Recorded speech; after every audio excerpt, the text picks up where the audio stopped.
Skull Rock Podcast is brought to you by the generosity of the following companies. The Old Mill Press, publishing beautifully crafted books that illuminate our world. To learn more, visit theoldmillpress.com. And by listeners like you. Hey everyone, it's Kimberly Bouchard. I'm the author of the Positively Disney Cookbook, and you are listening to the Skull Rock Podcast.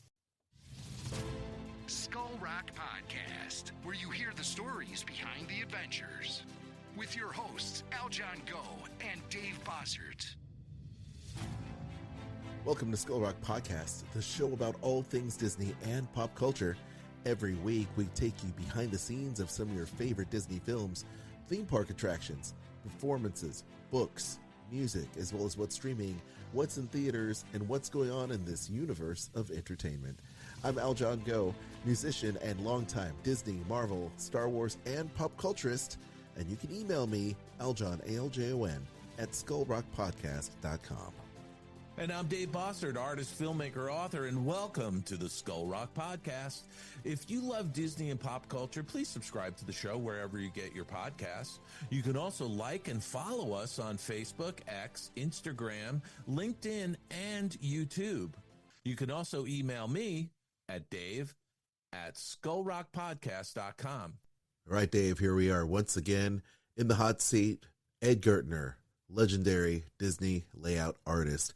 We're hanging out. This is part 3 of our interview where Ed talks a little bit about the change over there at Walt Disney Animation Studios from transitioning into Atlantis and shifting to 3D and the layoffs that happened. It's really quite a story, and this is part 3, so sit back and relax and enjoy part 3 of our sit-down interview with legendary layout artist Ed Ghertner right here on Skull Rock Podcast. Let's do it. What I'm here to tell you is the fact that it's time for the Disney Travel Deal of the Week. Kristen has got to save you money. Yes, it is her lifelong mission, not mission space, but it is her lifelong mission to bring you these travel deals and help save you money. But your charge is to book with her. Yes, you can support the show. Book your Disney trip with her. You can book your Disney vacation, your Disney cruise, your Universal cruise, any cruise line, or Adventures by Disney with Kristen. She's going to give you that white glove service you so know and love. And if you haven't experienced it, what are you waiting for? Kristen, what's the deal for this week? Well, you can see up to $200 per night on a 3-night, 2-day room and ticket package at select Disney resort hotels. It's right. We've got new travel deals. Okay. Nice. I'm excited. I got really tired of telling that same travel deal over. We were talking about it for like 6 weeks straight. It was insane. Oh, wasn't it longer than that? Probably longer than that. Like I more clip, like 6 months, but okay.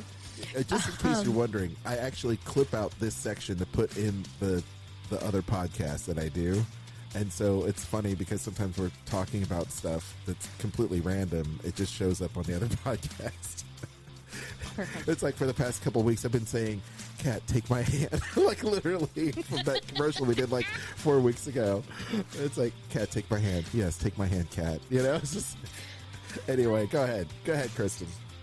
Okay. As I was saying, you can save up to $200 per night on a 3-night, 2-day room and ticket package at select Walt Disney World Resort hotels. This is going to be for arrivals most nights, February 26th to June 30th of 2025. We're already talking next summer. Awesome. What? Right? Yes. So a minimum of 3 nights, a minimum of 2 days. You can stay, though, as many as 14 nights if you want. There you go. And again, it varies. So, like, if you're staying at the deluxe and the deluxe villas, that's where you're going to save the $200 a night. If you're staying at most of the moderates are the 120s, and most of the values fit the $60 per night. But no matter how you slice it, dice it, whatever, it's a good deal. Okay. I agree. It's a phenomenal deal. And Kristen, once again, knows her way around the system so she can get you the best deal ever. If new deals are released, Disney's not going to give you your money back. Kristen will certainly help you save money. And tell everybody, Kristen, what your email address is so they can get started and book their next Disney vacation with you. It's themeparksandcruises@gmail.com. Love it. Skull Rock Podcast. Interview time.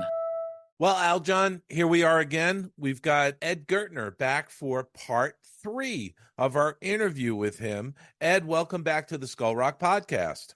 Thank you for having me. Hey, Ed, last week we kind of ended sort of at the tail end of Hunchback. And, I think Hunchback was a very demanding picture for layout, wasn't it? Yeah, Hunchback was extremely difficult just because we were dealing with reality and, we want to make things as realistic as possible or historically as possible. And we had a lot of camera work that we were doing with it. And thank God that we had the computer, the CAPS computer, because we used a lot of layers. Levels, which means we had, when we were moving the camera through the city or pulling back from the city, we had all those houses to make sure that it didn't look flat. And we didn't do it in Maya D program or CG program at all. And so what you saw on the screen was basically 2D artwork. That was set up sort of like a multi-plane camera shot.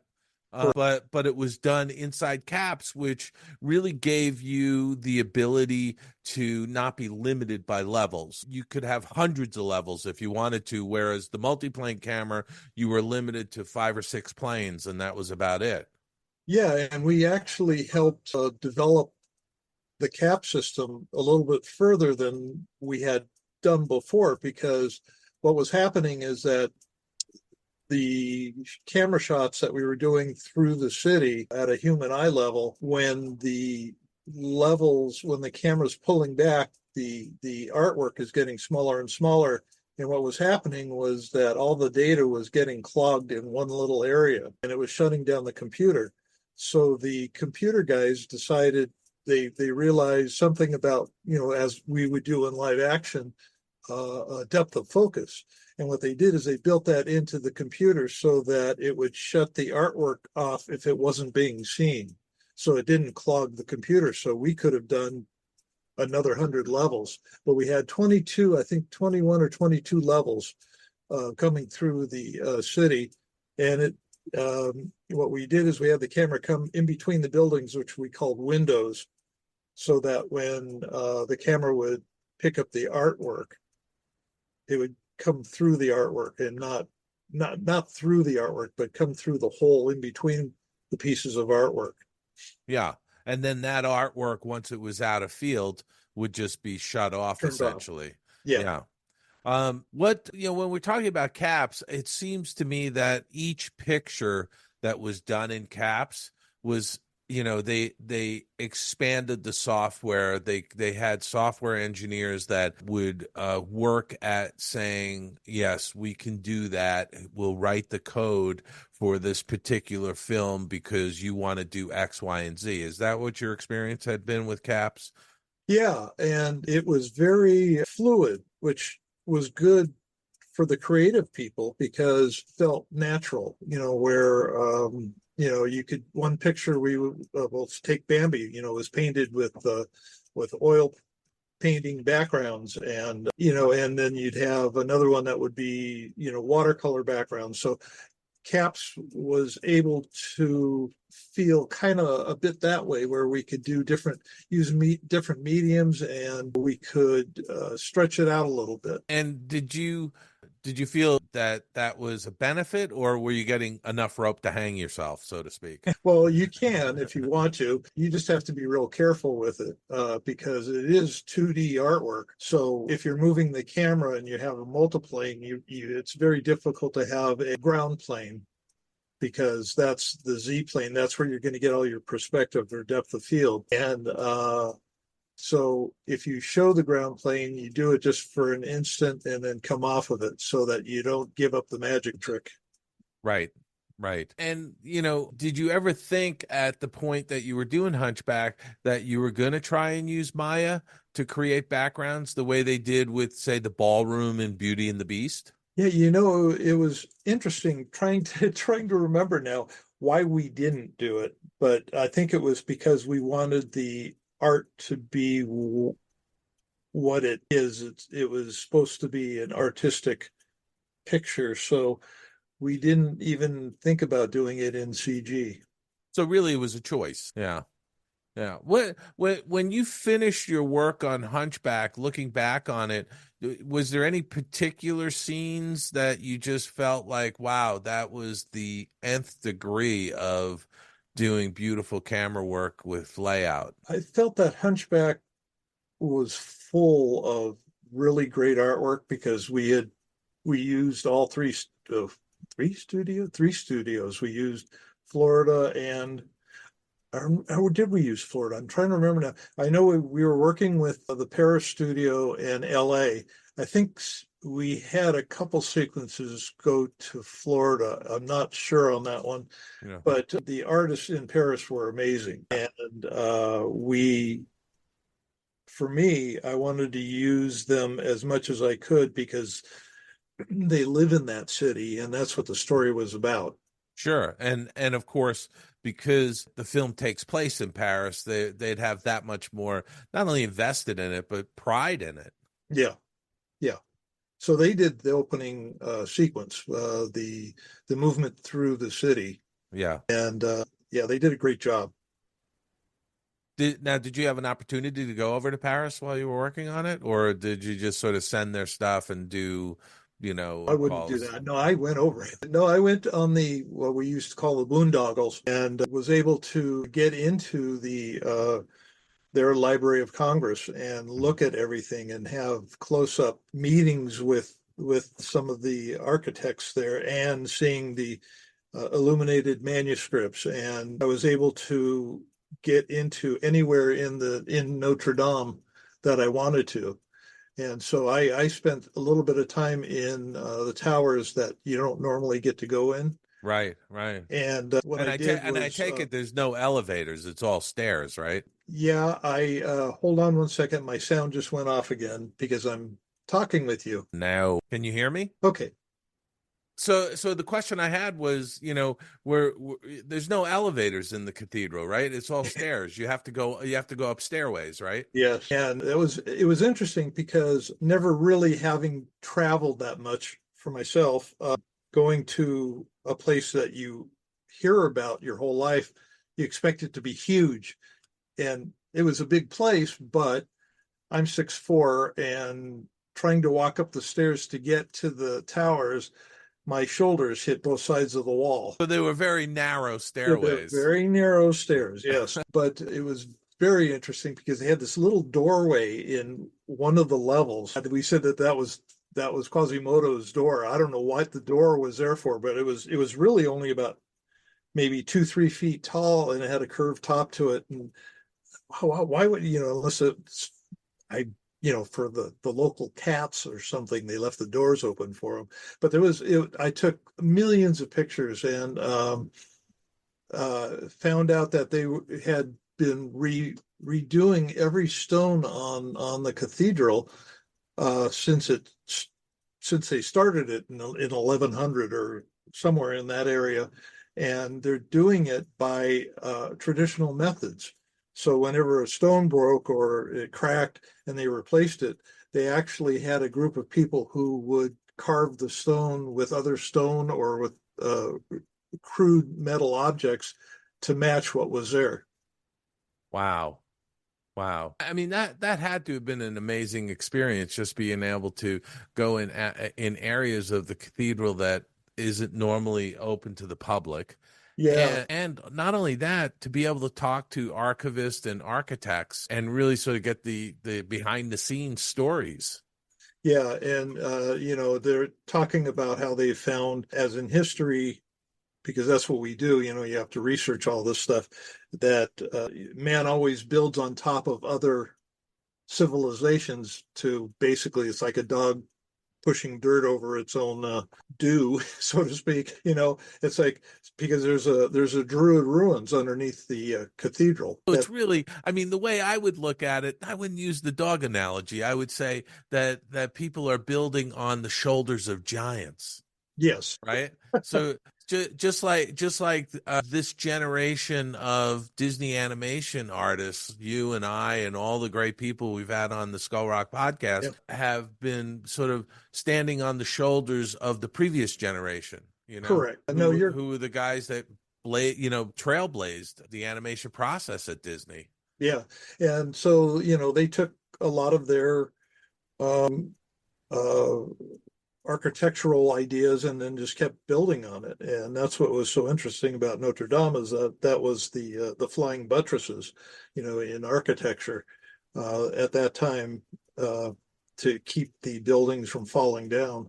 Right. And of course, like I said, the cathedral was started around the year 1100, and it's still standing. So even through a fire. Yeah, it's pretty amazing. Absolutely.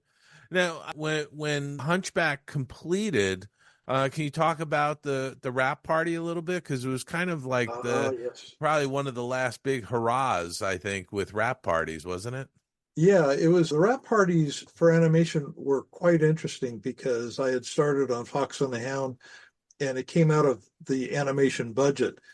But what happened is that we, in the animation department, they realized, well, we have press and we have advertising and everything, so we combine budgets, and so we could have a bigger party. Well, by the time that we had the party for the Hunchback, we were able to have 2 private planes, and those of us who were lucky enough to take our families took 2 private jets to New Orleans, where they had rented out the Superdome and basically flushed the sewers of downtown New Orleans, so they didn't really smell a whole lot. And um, they basically shut down the whole town, and we had one big party, and it was so much fun. So when they did the screening at the Superdome, I mean, obviously they invited a lot of people, right? I mean, Yeah. there was a lot of people invited by invitation, but was the public allowed in? Because I mean, the Superdome's down there, tens of thousands of people. Yeah, I wasn't that close to that. I'm not sure, but it was full. So Yeah. I would assume that they would have, they probably would have had local charities and Radio station yeah, contests and yeah, probably really worked all the yeah, marketing on it just to get the word out about it, right? yeah. And it was one big party. It was great. Everybody enjoyed it. It was strange watching this jumbotron in the Superdome, but it really was a magic time. And having the wrap party where we went on a riverboat and they had dessert, and we went to the into the streets, and we marched up the streets, and it was a grand time, as we all said. Yeah, yeah. And how do you feel like the movie was received? What do you Oh, I remember? thought, we're down there. No, just received when it Overall, released. Yeah. uh, I I thought it did well. I didn't think, my own impression was that it, but tried to keep as true to the story as possible. I know that the directors wanted to go a little bit more Darker fantasy. and darker a little bit. Yeah, yeah, it's Yeah. definitely. And also, let's call it what it is. They Disneyfied a literary classic, which Yes, is what Disney does. I mean, they took yeah. artistic license to try and make it accessible to a broader audience. And so, we kind of wanted to go a little bit further with the gargoyles, but I think overall it told the story the way it should have been told. Yeah. Yeah. And I think that was probably one of the last big rap parties. Yeah, Where they did something like that because, Pocahontas, they did the big Central Park screening yeah, and, rap party there, like the big premiere, if you will. So I think after Hunchback, Would you have Hercules come out afterwards? After or before, I can't remember. Hercules might have been before, actually. Yeah. But what was happening was that the movies weren't making the huge bucks that they were Right, used like to. Lion King. They Yeah. weren't going off the charts It the was way starting Lion to King come did. down the backside of the mountain, so to speak. Yes, And yes, so they were holding back a bit. Yeah. yeah. Yeah. What did you go on to after Hunchback? After Hunchback, I did a little bit of work. I wanted to work with Kirk Weiss and Gary Trousdale again. And so the idea was to do Princess of Mars. And so I was kind of getting my head together about doing sci-fi and the Old West mixed together. Right. And at that time, they weren't going to start that for a while. So I did a few sequences for Mulan. I went to Florida and picked up a couple sequences and brought them back to worked on those for a little bit. And then I had 3 months vacation. So I took a lot of vacation time. And when I came back, we weren't going to do Princess of Mars. It was going to be Atlantis. But originally it was put to me, what do you think about Journey to the Center of the Earth? And I said, again? No, it's Atlantis. Oh, okay. Okay, I get it. That'd be fun to do a different land, something way back in history that we can, get our hands in and look at all the historical facts that we can find. And we found a lot. I mean, it was everything. Every civilization has a sunken city in it, in its history. And I have a feeling all was one at one point, and the story kind of got spread out like playing operator.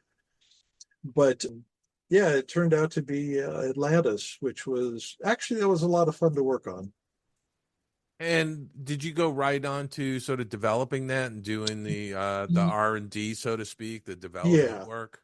This is when things changed a little bit at the studio, because I was always, I would go into research development, viz dev, and create the locales. But at this time, they went out, they meaning management went out and found some live action artists, some art directors from live action, and got some designs done. We had a lot of artwork done, previs and different styles. And so we gleaned as much as we could off of all the artwork that was done. But at the time, like I said, the business was starting the cost was rising, and the money coming in from the movies wasn't as grand as they had wanted. So there was a budget, kind of a budget freeze on us, and they said, well, not too much stuff in here, let's get the animation going. And what we wanted we wanted this widescreen story action adventure done in the same budget as, say, Beauty and the Beast, which was a musical. And if you look at history in film, action adventure basically means that you're going to show the adventure part is going to wherever the story's taking you and following it back. Whereas in a normal picture, you just cut. You get there, you cut, you come back. So it's usually about 20 minutes longer for an action adventure movie. And we were really told to keep it to the old budget. So it was very difficult. We had, shots of the group trying to find Atlantis, which had to be cut. The initial movie, we didn't have the sinking of the ship in the beginning. We put it in the re-release, with the Leviathan coming up and explaining the Leviathan sinking the ships. So it was very difficult to tell the story and keep it to budget. And saw it was getting near the completion. Management saw the movie and they said, we're just not seeing enough of the world. And I was sitting going, that's what I told you, Yeah. So we went through all our artwork and we pulled out, I think it was like 10 to 12 backgrounds that we had. They were painted, they were beautiful. And we just resized some of our animation and stuck it in and showed the adventure part of the movie. Was that more as a montage? Yeah, it was a montage. Yeah. Just to show it. My feeling for that movie was that we didn't show enough of Atlantis. It was more about the characters. But it left itself open for a sequel, or a mid sequel. If I don't know what you call them, where you could go into the center of the picture and do another picture and show how, like a prequel. Yeah. How the Atlanteans got there, how they lived, how they forgot their own history, which made them stuck where they were at. Yeah. And what were some of the pitfalls of working on that film? I mean, there was a lot more CG being done in that movie. Yeah. The Leviathan and other submersible ships and stuff were being done CG, right? Yeah. And that we're still living in the world. We were still living in the world of basically 2D camera, even though we can move it in caps. We never did a full scene of CG in that show. I'm trying to think of if we ever had, but what the pitfalls were where we were on the deck of the ship itself, the submarine, and we pulled out through the window and came all the way back out. And that was difficult because the ship was CG, the characters were 2D, and then we had the camera, which was 2D in a 2.5D world. So we had to match the movement out with the CG because the 2D artwork started to crumble once you got too far away from it. Yeah. So there were those things and a lot of machinery. It was probably the hardest effects picture for the effects department. Mm-hmm. But as far as characters go, there were some really great characters. There were so many of them that we had. I was shooting live action reference for the animators, and so I actually had to play one of the characters. I had, which it was, I had to grab a jacket and hold on to it. But the animators loved the fact that we were doing a 70 millimeter movie. It was the only one that we actually did, because everything was getting so quick cuts that you couldn't animate anything. A character has to breathe and move. Yeah. There were scenes that I was doing, say in Hunchback, that were only about 20 frames, which means there's 24 frames a second. So it was shorter than a second. Yeah. You can't, so my suggestion on Atlantis was that somebody had initially told management that they needed to buy bigger screens and wider TVs to do the 70 millimeter. Chris Jenkins, who was the artistic coordinator, and I sat and went, what are they talking about? 70 millimeters, 70 millimeters. So you just cut off the top and bottom of the paper and you fit it on the normal screen. And they all went, okay, then we don't need to buy it. And they felt happy about it. I was going, wow, that was easy. They were using less.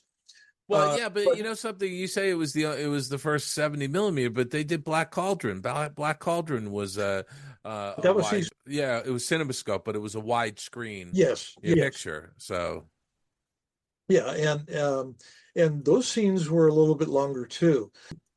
It just gives the animator, the actor, a little bit more room, where the character can think and turn and walk towards another character rather than cutting. So it was allowed also for us, me being a designer, be able to put a little bit more into the backgrounds, and have a little bit more atmosphere.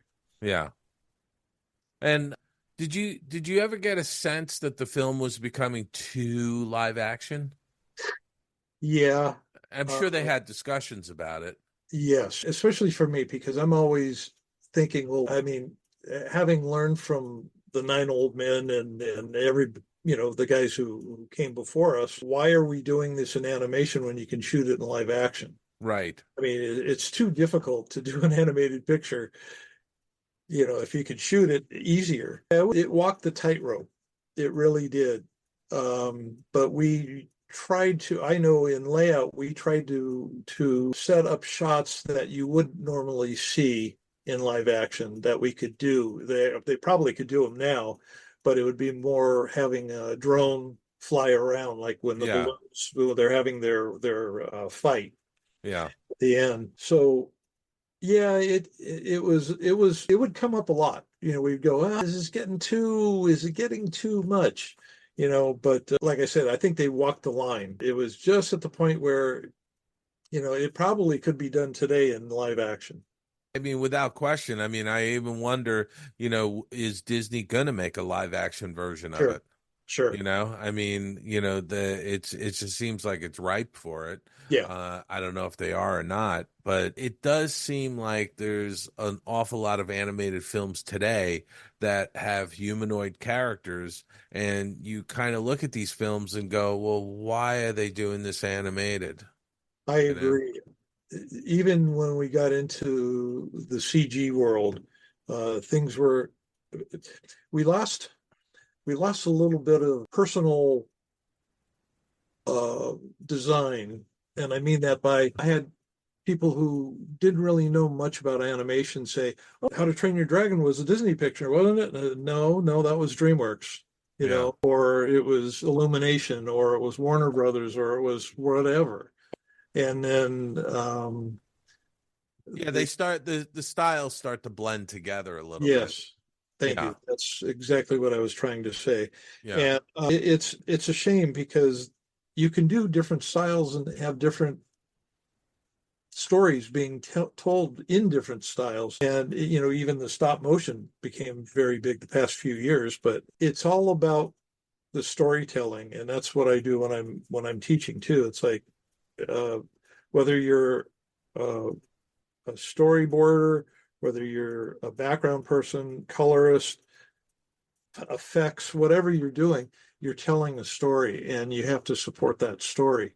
And the more you support that idea and who's ever guiding that story artistically, you want to follow that person's idea. Yeah. And how did you feel Atlantis was received when it was released? Kind of poorly. Yeah. I think people, I don't know if they were bored with it or it was too live actiony. It didn't resonate with the audience. It didn't. But I have to say, since then, there's huge groups that Yeah. follow that movie. I mean, it has become something else, and they have conventions and all Yeah. sorts of things. So, I think it was one of those films that kind of went out and it was very soft, uh-huh, but over the years it has built a huge following. yeah, they tried to do a sequel over at TV or what was Disney Toons, Yeah. but yeah, I think at that point, I guess it didn't resonate with people. I'm Yeah. not sure what happened there. Resonate with people internally, No, sorry, audiences. the audiences. Yeah. Okay. Yeah. When that film came out, it was soft. What was the wrap party like? It was very different from Hunchback, right? Yeah, can't even remember it. It didn't make an impression, did it? No, it didn't. It didn't really make an impression. I saw things. I think for me, I saw the studio going down at that point, Yeah. and it hurt a bit because I thought, we should be doing this. We should be doing. We hit the top. We should be doing more. And what did you think more was, That's a good question. I think I tend to want to do more fantasy, science fiction, or even like I said, take it into an area that animation would be more apt to show itself off, like with animals or inanimate objects or Right. um, Did things like you that. know when you look at Atlantis: The Lost Empire, that was released in June of 2001. Yeah. So that's really sort of the tail end of the Disney Renaissance in my Yeah. mind, because it's within a year or two from there, I think 2003-ish, where you start to have the big layoffs happening, especially in cleanup as they're switching over. Did you get laid off during that period? Yes, I did. You did. Uh, And can you just talk about, did you have a sense that that was going to happen? Were you getting a feeling that you were going to get laid off, or that the studio was switching from 2D to 3D? yeah, I was in the review board. Basically, we would look at portfolios. I think it was once a month. Yeah. You were on there. And what was happening was that they were bringing in CG people, I would say CG artists, I would say around Hunchback time, just a little bit after. Yeah. The first CG people coming in were very open to ideas and very to They- do to fit in and do something new. But as time went on, more and more CG people came in. They didn't really understand drawing. They just knew how to move objects. Mhm. And it became us against them. Um, and I didn't like that because I loved doing new stuff. I mean, Yeah. let's do it, Yeah. let's make it great. It, things like, for, I guess I was about 80 years, we would call things scenes, sequences in the movie. And basically, the language started to change. Oh, we're calling them shots now. What? Why are we changing our method of Because doing? that's what they do in live action, right? Yeah, right. They call them shots. Yeah, Yeah, no, I was there. It raised an eyebrow with me that they started changing some of the language of Disney animation, but I think some of that language did need to change. I don't necessarily think that, changing scenes from shots, it wasn't. that's It sort of wasn't. Yeah, it wasn't like, oh my God, the world's coming to an end. right, right. But it was like, why are things changing? I didn't, change is change. I love change. Yeah. I'm not one to say, hey, we got to keep doing this, because I tell you one thing, if I had to do the shots for Lion King that I had done on the traditional multiplane camera, it would have killed me. Right, right. There's no way, So, but during that period, did you see the freight train coming? Yeah, I mean, yeah, did you get a sense like there's going to be a big change over here, and yeah. we're there's going to be a lot of people that are going to get let go, which we can talk about philosophically whether that was the right thing to do or not. I mean, quite frankly, the nine old men in that generation passed the torch to our generation. Yes. And we carried forward all the things that they passed on to us, and by all rights our generation should have passed on that knowledge to this current generation that's working. And I think that's where the chain got broken. Yes, I agree. And I'm one that traveled between features and the parks Yeah. and TV. I didn't see anything different from any one of those departments, because if you're going to do something, you do it as well as you can to fit the story, to fit the quality. You always wanted to push, but I just didn't think that it was moving in that direction anymore. And what was happening was, like you were saying, when we came in, we were glad to talk to anybody who had worked in the business. They were the masters. They did their work, and you respected it. You took it and went, well, what if we took what you did and did this? Yeah.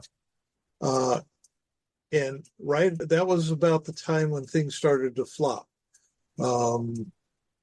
Things became, well, we're going to do this. Well, but if you do that, they didn't want to hear they didn't they didn't want to hear from me telling them that they were, I don't want to say wrong, but they weren't, it was going to cost them more and be more, have more trouble completing a project. I mean, it sounds to me, and there was a certain amount of truth to this.